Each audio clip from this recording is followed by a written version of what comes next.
नमस्कार। आज का पाठ है सांवले सपनों की याद, जिसके लेखक हैं ज़ाबिर हुसैन जी। सबसे पहले इनका जीवन परिचय देख लेते हैं। ज़ाबिर हुसैन का जन्म सन 1945 में गांव नौनही राजगीर, जिला नालंदा, बिहार में हुआ। वे अंग्रेज़ी भाषा एवं साहित्य के प्राध्यापक रहे। सक्रिय राजनीति में भाग लेते हुए 1977 में मुंगेर से बिहार विधानसभा के सदस्य निर्वाचित हुए और मंत्री बने। सन 1995 से बिहार विधान परिषद के सभापति हैं। ज़ाबिर हुसैन हिंदी, उर्दू तथा अंग्रेज़ी तीनों भाषाओं में समान अधिकार के साथ लेखन करते रहे। उनकी हिंदी रचनाओं में जो आगे है डोला बीबी का मज़ार, अतीत का चेहरा, लूँगा, एक नदी रेत भरी इत्यादि प्रमुख हैं। इन्होंने अपने लंबे राजनैतिक सामाजिक जीवन के अनुभवों में उपस्थित आम आदमी के संघर्षों को अपने साहित्य में प्रकट किया है। संघर्षरत आम आदमी और विशिष्ट व्यक्तित्वों पर लिखी गई उनकी डायरियाँ चर्चित प्रशंसित हुईं। ज़ाबिर हुसैन ने डायरी विधा में एक अभिनव प्रयोग किया है, जो अपनी प्रस्तुति शैली और शिल्प में नवीन है। अब बात करते हैं कि सांवले सपनों की याद। इस पाठ में लेखक ने पक्षी, जिन्हें वर्ड वाचर के नाम से जाना जाता है, सालिम अली जी के बारे में एक संस्मरण लेख लिखा है, जो कि डायरी शैली में लिखा हुआ है। संस्मरण से क्या तात्पर्य है? संस्मरण उस विधा को कहते हैं जो अपनी स्मृतियों और यादों के आधार उनको याद करके उन अनुभूतियों को कलम के द्वारा उतारा जाता है, उसे संस्मरण कहा जाता है। तो प्रस्तुत पाठ जून 1987 में प्रसिद्ध पक्षी विज्ञानी सालिम अली की मृत्यु के तुरंत बाद लेखक ने डायरी शैली में लिखा गया यह एक संस्मरण है। सालिम अली की मृत्यु से उत्पन्न सालिम अली जी की मृत्यु 19 अक्टूबर 1987 में हुई थी और उनकी मृत्यु के तुरंत बाद अली की मृत्यु के दुख से उत्पन्न हुए अवसाद को लेखक ने इस पाठ, जिसका शीर्षक है सांवले सपनों की याद, बड़ी ही हृदय स्पर्शी शैली में प्रस्तुत किया है। जैसा कि शीर्षक में दिख रहा है, सांवले सपनों की याद। सांवले सपनों की याद से क्या तात्पर्य है? तो लेखक ने इस संस्मरण का नाम सांवले सपनों की याद इसलिए रखा क्योंकि ऐसा उनका मानना था कि जिस प्रकार पक्षियों के पंख सुनहरे होते हैं, जिन पर सवार होकर वे लंबी उड़ानें भरते हैं, उसी प्रकार सालिम अली पक्षी प्रेमी थे और उन्हीं पक्षियों के बीच में रहकर उनका संपूर्ण जीवन व्यतीत हुआ और आज वे सभी के लिए स्वप्न बन गए। उसी सालिम अली रूपी पक्षी की लंबी सुनहरी उड़ानों को लेखक याद करते हुए इस पाठ को प्रस्तुत करता है। और इस पाठ में देखते हैं इसकी व्याख्या। सुनहरे परिंदों के खूबसूरत पंखों पर सवार सांवले सपनों का एक हुजूम मौत की खामोश वादी की तरफ अग्रसर है। कहने का मतलब है सुनहरे परिंदों अर्थात पक्षियों के खूबसूरत पंखों पर सवार सांवले सपनों का एक हुजूम मतलब एक दल, एक समूह मौत की खामोश वादियों की तरफ अग्रसर है। ये उस समय का वर्णन है जब सालिम अली जी का शव आगे बढ़ रहा है एक खामोश वादियों की तरफ। उस समय का लेखक वर्णन करता है कि कोई रोक टोक सके कहाँ संभव है। उस हुजूम को जो उनके शव को लेकर के जा रहा है उसको रोक सके तो ऐसा कहाँ संभव है? क्यों? जब हमारी आत्मा हमारे शरीर से अलग हो जाती है तो पंच तत्वों में विलीन हो जाती है, और उस पंच तत्व को अगर हमने रोक के रखा तो वो धीरे धीरे प्राकृतिक रूप से सड़ने लगती है। इसलिए इन्होंने कहा है उसे रोक टोक सके, ऐसा कहाँ संभव है। इस हुजूम में आगे आगे चल रहे हैं सालिम अली, क्योंकि उस हुजूम सालिम अली जी के लिए ही चल रहा है, और वो उनको सभी कंधे में उठाए हैं। अपने कंधों पर सैलानियों अर्थात पर्यटकों की तरह अपने अंतहीन सफ़र का बोझ उठाए, लेकिन यह सफ़र पिछले तमाम सफ़रों से भिन्न है। और ऐसा लेखक कहते हैं कि सालिम अली सबसे आगे चल रहे हैं और अपने कंधों पर सैलानियों अर्थात पर्यटकों की तरह अपने अंदर सफ़र का बोझ उठाए, लेकिन यह सफ़र पिछले तमाम सफ़रों से भिन्न है। सफ़रों यानी कि अभी तक की जो इन्होंने यात्राएं की, सफ़र किए, जो अपनी उसमें अन्वेषण में या खोज में उन्होंने समय बिताया, यह यात्रा उससे पूर्णतया भिन्न है। भीड़ भाड़ की ज़िंदगी और तनाव के माहौल में सालिम अली का यह आखिरी पलायन था। यानी यह जो इन्होंने अगर अपनी खोज के लिए एक कदम बढ़ाया, यह उनके लिए आखिरी पलायन था।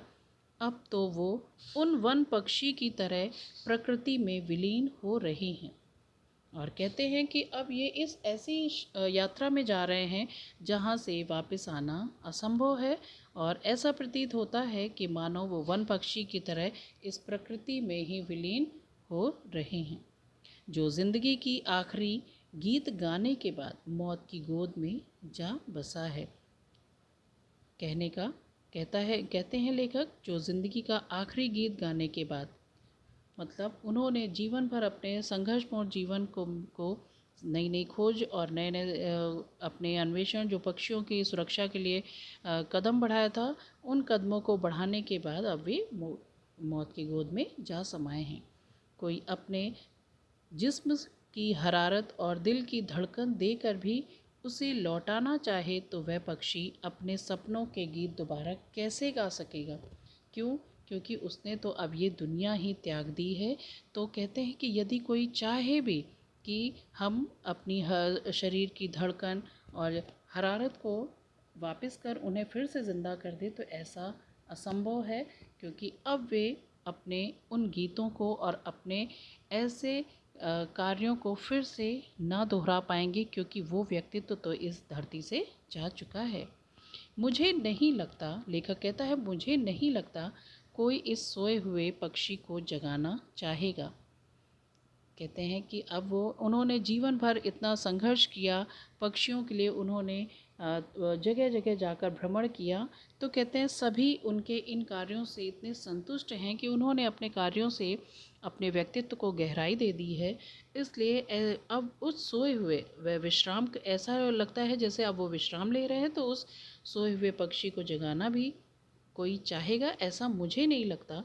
वर्षों पूर्व खुद सालिम अली जी ने कहा था कि लोग पक्षियों को आदमी की नज़र से देखना चाहते हैं, जबकि सालिम अली जी पक्षी प्रेमी इतने ज़्यादा थे कि वे पक्षियों को पक्षियों की ही नज़र से देखते थे कि कैसा वे क्या चाहते हैं और क्या कहाँ उड़ना चाहते हैं, वे स्वतंत्र रहना चाहते हैं।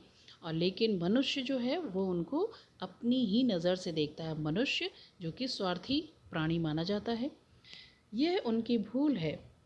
किसके लिए कह रहे हैं? कि सालिम अली जी कहते हैं ये मनुष्य की भूल है। ठीक उसी तरह जैसे जंगलों और पहाड़ों, झरनों और आबशारों मतलब पानी के स्रोत को वो प्रकृति की नज़र से नहीं, आदमी की नज़र से देखने को उत्सुक रहते हैं।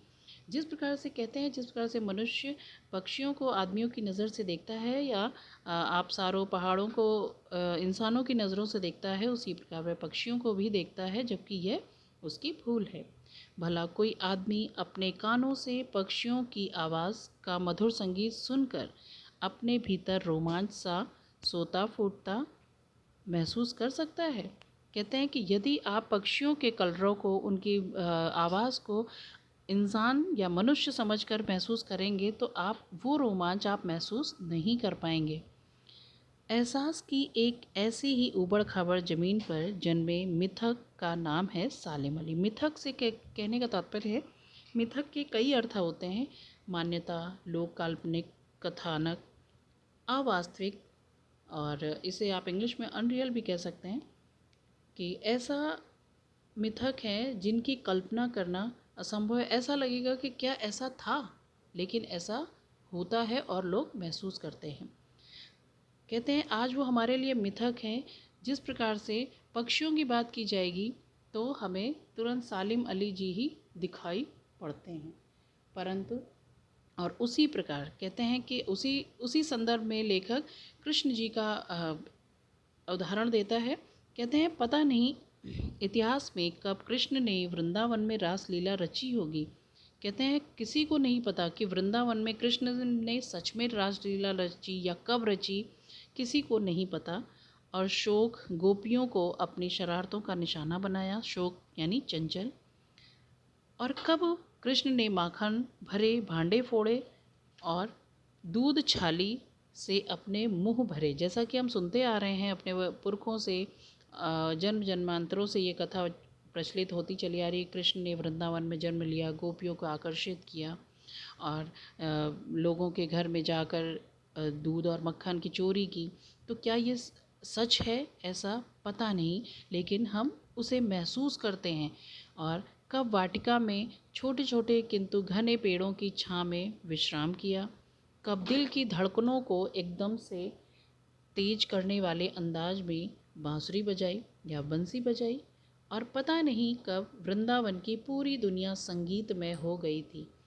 हम सभी ऐसा सुनते हैं कि कृष्ण बांसुरी बजाते थे तो सारा वृंदावन उनके आसपास एकत्र हो जाता था। पशु पक्षी सभी प्राणी आकर्षित हो जाते थे और वह दुनिया संगीतमय हो जाती थी। पता नहीं यह सब कब हुआ था, लेकिन कोई आज भी वृंदावन जाए तो नदी का सांवला पानी उसे पूरे घटनाक्रम की याद दिला देगा। हर सुबह सूरज निकलने से पहले जब पतली गलियों से उत्साह भरी भीड़ नदी की ओर बढ़ती है तो लगता है जैसे उस भीड़ को चीर कर अचानक कोई सामने आ जाएगा। ये सारा हम सब सुन सुन कर के यह एक मिथक है और ये सब हम सुनते चले आ रहे हैं, और ऐसा हमें सुन सुन कर के महसूस भी होने लगा है कि जैसे वृंदावन की सुबह गलियों में सूरज निकलता है और उत्साह भरी भीड़ जब आगे की ओर बढ़ती है तो ऐसा लगता है कि अभी बांसुरी लेकर के कृष्ण सामने से आ जाएंगे और बंसी की आवाज़ पर सभी के कदम थम जाएंगे।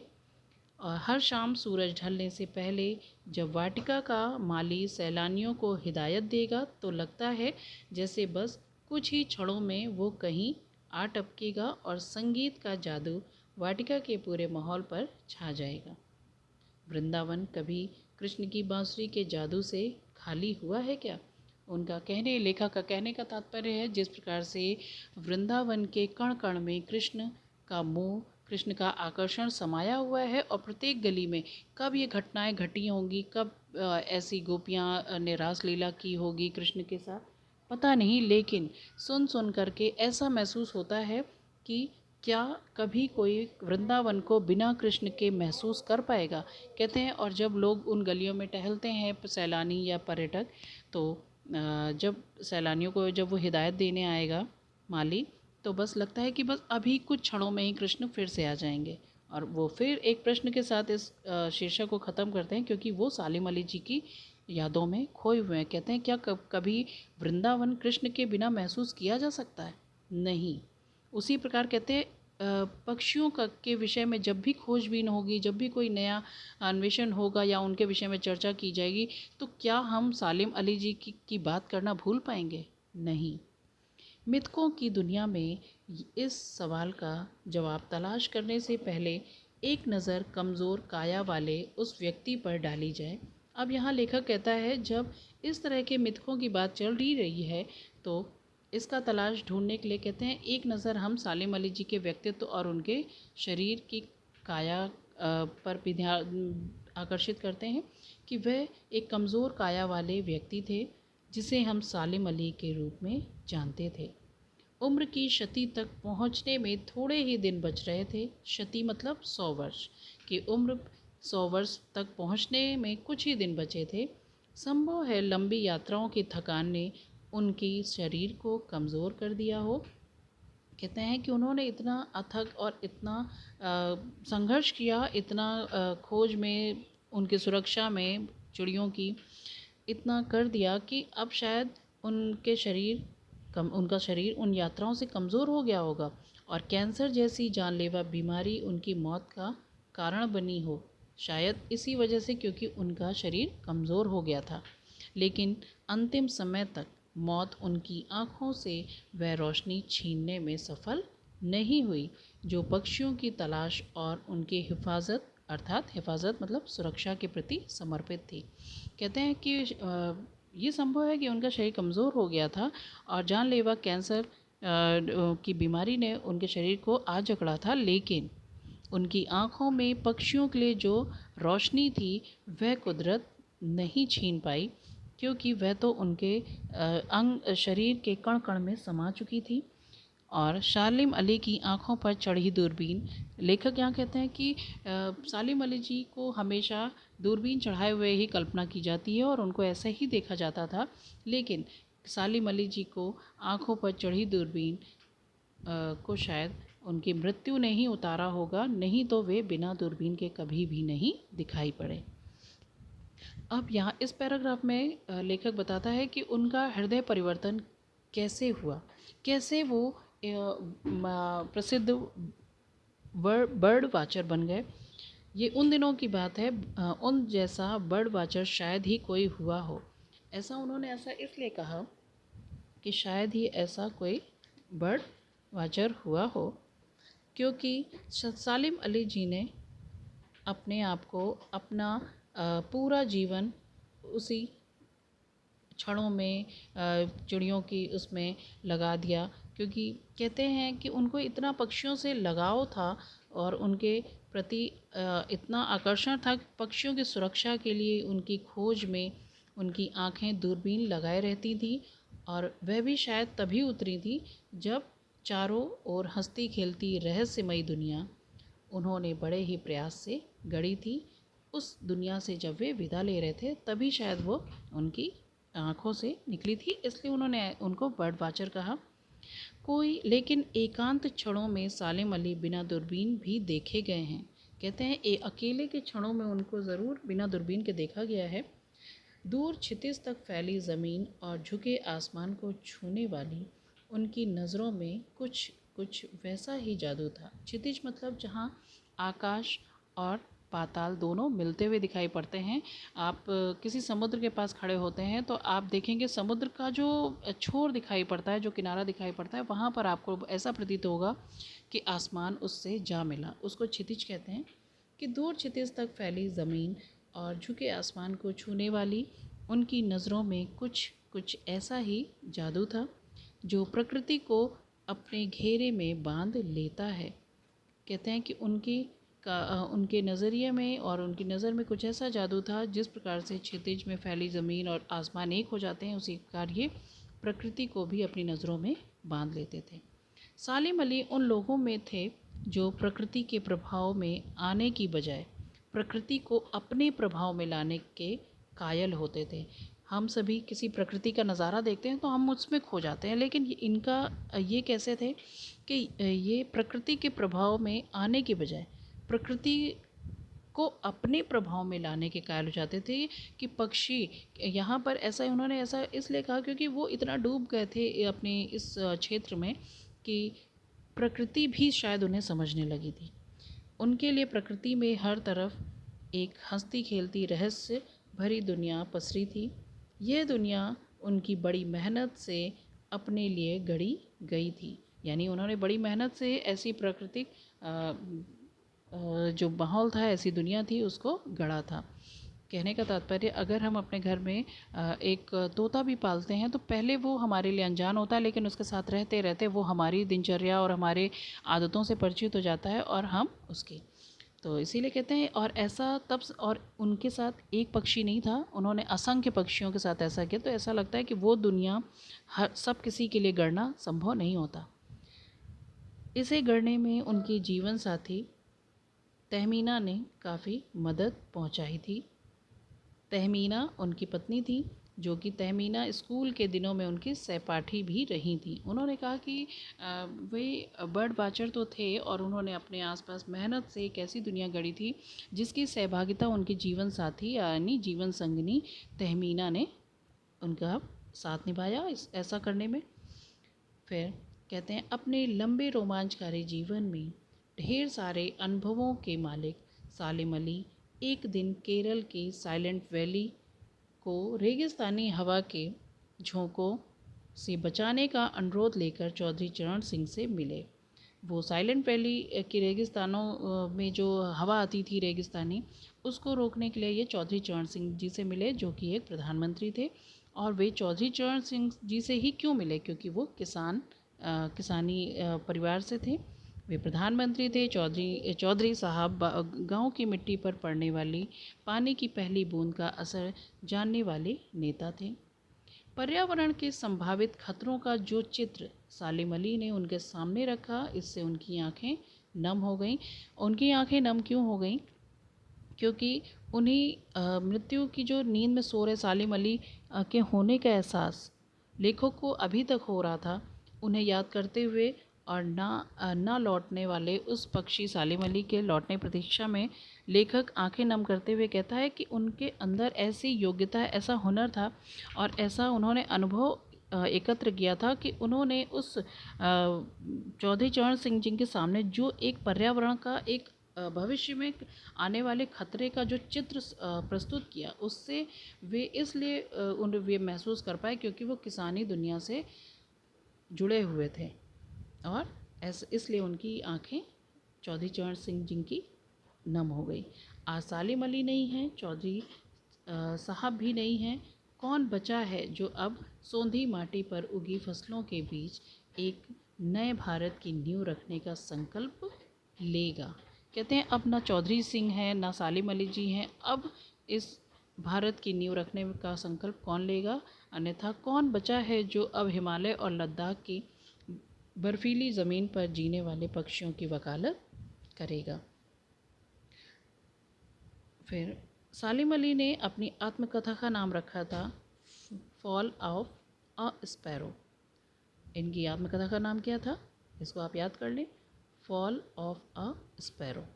मुझे याद आ गया, लेखक कहता है, मुझे याद आ गया D.H. लॉरेंस की मृत्यु के बाद लोगों ने उनकी, और अब ये एक ऐसे शख्सियत की पर चर्चा कर रहे हैं सालिम अली जी को याद करते हुए, जो कि सालिम अली जी जिस प्रकार से एक पक्षी प्रेमी थे, उसी प्रकार से D.H. लॉरेंस प्रकृति प्रेमी थे। अचानक से उन सालिम जी को याद करते करते उन्हें लॉरेंस की भी याद आती है।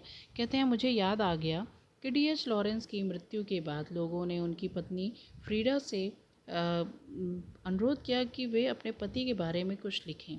तो फ्रीडा चाहती तो ढेर सारी बातें लॉरेंस के बारे में लिख सकती थी। ऐसा लेखक कहते हैं कि वो पत्नी होने के नाते कुछ और भी बता सकती थी, लेकिन लॉरेंस के बारे में लिख सकती थी। परंतु उन्होंने कहा, मेरे लिए लॉरेंस के बारे में कुछ लिखना असंभव सा है।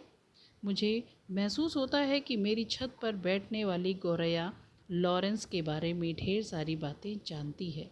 उन्होंने ऐसा क्यों कहा? क्योंकि उन्होंने भी प्रकृति के साथ जितना जीवन बिताया था, इसलिए कहते हैं, मेरे छत पर आने वाला प्रत्येक पक्षी यानी अर्थात कोई भी गौरैया भी मुझसे ज़्यादा बातें लॉरेंस के बारे में जानती हैं, क्योंकि वे मुझसे ज़्यादा उनको जानती हैं। वो सचमुच इतना खुला खुला है और सादा दिल आदमी था। ये फ्रीडा अपने पति के लिए कहती हैं। लॉरेंस की पत्नी का नाम फ्रीडा है और कहते हैं, मुमकिन है कि लॉरेंस मेरी रगों में, मेरी हड्डियों में समाया हो, लेकिन मेरे लिए कितना कठिन है उसके बारे में अपने अनुभवों को शब्दों का जमा पाना। कहती हैं कि हम अपने मुंह से, अपने शब्दों से उतना नहीं कह पाएंगे।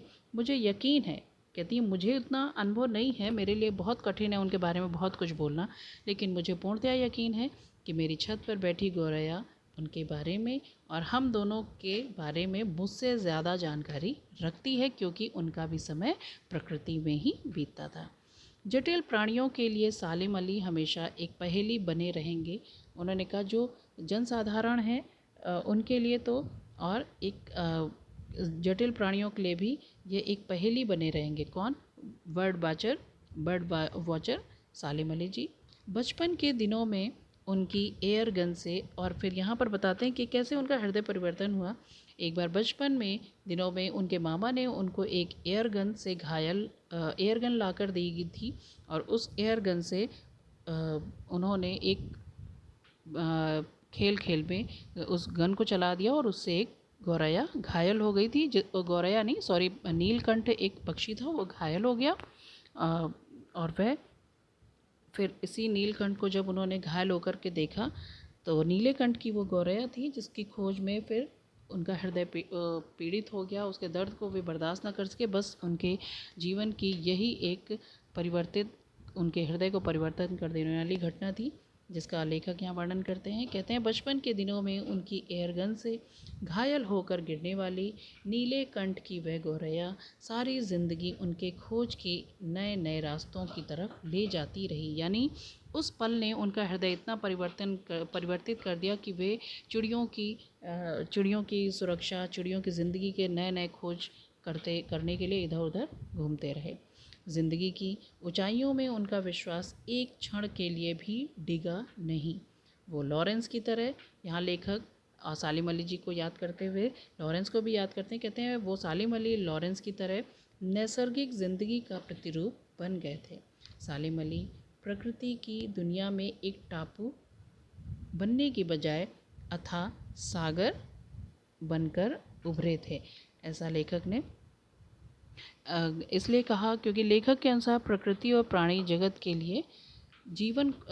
लिए अपने जीवन को समर्पित कर सालिम अली प्रकृति के जगत में एक टापू के रूप में न उभर कर एक विशाल अथाह सागर के रूप में प्रकट हुए। अर्थात प्रकृति को उन्होंने जो कुछ भी दिया था वह योगदान बहुत महत्वपूर्ण है, इसलिए उन्होंने उन्हें सागर कहा। उन्होंने अपने कार्यों से अपने व्यक्तित्व को इतनी गहराई दी, इस कारण से उनको सागर कहा गया है। जो लोग अपने भ्रमणशील स्वभाव और अपनी यायावरी से परिचित, यायावरी मतलब इधर उधर घूमने वाले, यायावरी से परिचित हैं, उन्हें महसूस होता है कि वो आज भी पक्षियों के सुराग में ही निकले हैं। वे कहते हैं कि जो लोग भ्रमणशील स्वभाव के व्यक्ति हैं उनको आज भी यही लगता है कि सालिम अली जी अभी भी हैं और वो पक्षियों के सुराग में ही निकले हैं, और बस अभी गले में लंबी सी दूरबीन लटकाए अभी हमारे सामने लौट आएंगे और अपने खोजपूर्ण नतीजों के साथ लौट आएंगे। जब तक वो नहीं लौटते क्या उन्हें गया हुआ मान लिया जाए? मेरी आंखें नम हैं। कहते हैं कि क्या लेखक अपने आप को समझा नहीं पा रहा है। कहता है कि जब तक वो नहीं लौटते तो क्या उन्हें गया हुआ मान लिया जाए? मेरी आंखें नम हैं सालिम अली, तुम लौटोगे ना? ऐसा लेखक याद करते हुए, क्योंकि उनके हृदय में लेखक संस्मरण उन्हीं के बारे में लिखता है जो उनके हृदय पर गहरा प्रभाव छोड़ जाते हैं। तो ये थी पूरी व्याख्या सालिम अली जी के बारे में, और उम्मीद करती हूँ इसकी व्याख्या आप सभी को समझ में आ गई होगी। सालिम अली जी कौन थे, क्या थे, ज़ाबिर हुसैन जी कौन थे, और इस तरह से पूरा करते हुए मैं अलका मिश्रा आपसे विदा लेती हूँ, और इसी अनुरोध के साथ कि आप अगर आपको पसंद आया हो तो इसे लाइक सब्सक्राइब करना ना भूलें, और इसको शेयर भी करना ना भूलें, और 10th क्लास के बच्चों के लिए यह उपयोगी सिद्ध होगा, ऐसी आशा के साथ नमस्कार, धन्यवाद।